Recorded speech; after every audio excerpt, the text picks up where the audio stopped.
Hi Charlotte drivers, this is Jesse with Form and Finish Paintless Dent Repair. And in this video, we're going to be removing a dent on a quarter panel of this very clean older BMW behind me. Unfortunately, the impact did break the taillight, so we are going to have to get a new taillight and replace it.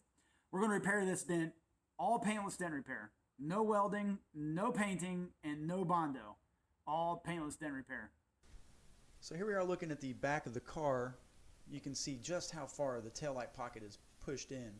And you can also see some cracking on the taillight lens there. Here's a better shot of the cracked taillight. I'd say that taillight pocket was probably dented in about a good ½ inch, maybe 3/4 of an inch, if not more. That's a lot of metal back there to move in, so this thing took a pretty hard hit. Here we are, all done with the repairs. We put the broken taillight back in to make sure the gaps lined up really well. Surprisingly, the taillight is in pretty good shape. It's just the outer lens that is busted. The gaps lined up really well. They match the other side identically, so that's a good sign. If you have something similar to this, feel free to come by the shop, 712 Morrow Avenue. You can visit the website and submit a picture, formandfinish-pdr.com. We're here Monday to Friday from 9:30 to 5:30, Saturdays by appointment. Thanks for watching.